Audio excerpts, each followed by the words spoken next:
Well. Happy International Clam Chowder Day. I've been waiting for this day all year. It's my favourite day associated with clam chowder. So it's great to celebrate with you. It's great to be with you for this one. And I'm sure people already know this. That means it's the 25th of February. Clam chowder day. Clam great. Chowder Day. Wow. Keep a list before your mind of those who burned with anger and resentment about something. Of even the most renowned for success, misfortune, evil deeds, or any special distinction. Then ask yourself, how did that work out? Smoke and dust, the stuff of simple myth trying to be legend. Really nice. And I'm going to start you off with something here. I'm going to start you off with a myth that exists. Okay, hit me with a myth. Cold calling is dead. I agree. What? I agree. We've got a team of 20 that are on the phones every day, cold calling. And yeah, they book meetings, that turn into closed deals and make lots of money. But cold calling must be dead, surely. I saw it on LinkedIn once. Wow. Okay. Now I'm going to tell you something. I'm going to correct you here. When do you think cold calling is dead was first said? During the pandemic, 2020? Nope. The 2000s, the email? No. It was in the 1960s. Wow. Yes, cold calling is dead was said then, and it's been said since then. In the same way that email is dead, events are dead, relationships dead, AI is going to take over salespeople. It's all this continuous myth that's being passed around. Why do you think people would feel like they want to say cold calling's dead? Why do you think people would want to say it? Where does that myth normally come from? Typically, the people that I see say cold calling is dead, it's usually followed by, I hate receiving cold calls, or I wouldn't want my team to do cold calls because of X opinion or X feeling towards it. I feel like it's intrusive. I feel like you're bombarding people. So is cold calling dead, or is cold calling dead hard for you? Hey, is it dead hard? Very good. I'll tell you something as well that's interesting, right? So that is a belief system, right? People like cold call is dead, doesn't work anymore, connection rates, blah, blah, blah.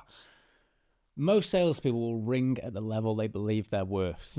People normally come to us and say, I want to get in front of the people at the top of the tower. I want to speak to the CEO, because they probably know they themselves or their team won't or can't do it.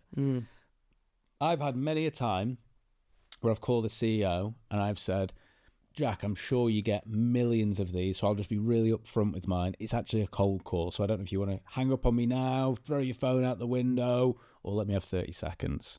And they say, you know what? I get thousands of emails, but very few cold calls, so good on you.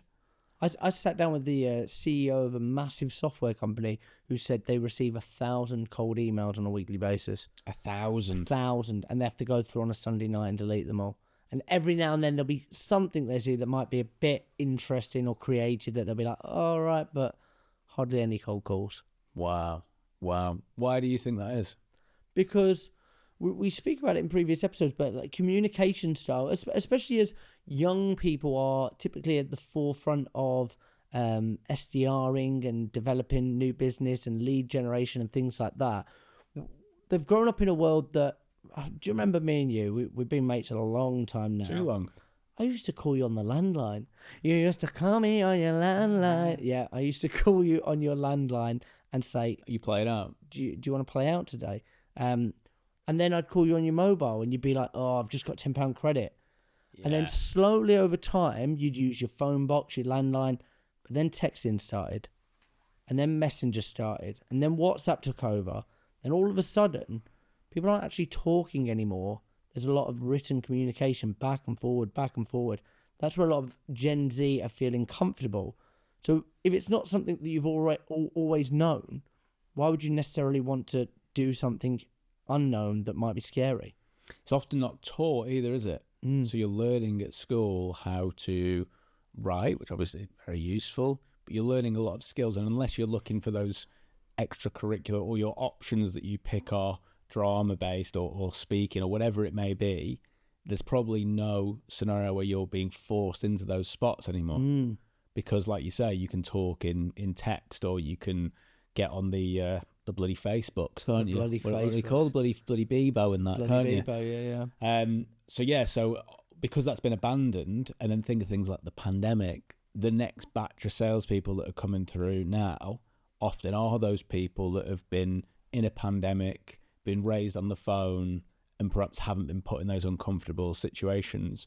So not only is rejection as uncomfortable as it would be for everyone, but it's extra uncomfortable because you haven't even really experienced it in your own life. And any beliefs or myths should always be questioned. Yes. So it's like, what's the? Let me invert that. What's the opposite of that? What's the? If I didn't agree with that, what would that look like? And why?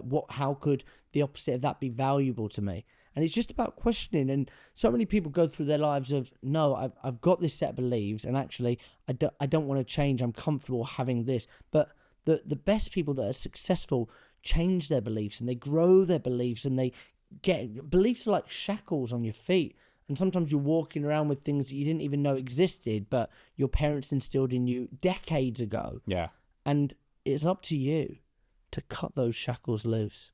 Exactly. Imagine how many people are sat there thinking, you can't bother busy people, you can't interrupt them in their day, you shouldn't ring a stranger, you shouldn't speak to a stranger. And those are all myths and stories that they probably picked up that were useful to tell a 4-year-old, but probably aren't as useful for a 34-year-old. Exactly. And it shows itself in procrastination, because people typically won't want to admit the truth. They won't want to admit, I don't want to bother people. So they'll procrastinate and they'll say, well, I've sent them an email. You've seen that meme, and it's like, have you called them? I sent them an email. Just call them. I'll send them another email. Yeah. Just bloody call them. I've sent them a text. And it's just like, just pick up the phone and do the bit. Have the human conversation. They call it B2B. It should be H to H, human to human. Thanks. I've been Jack Frimpson. I've been Zach Thompson. Remember, you will die. You can't handle Babe Ruth.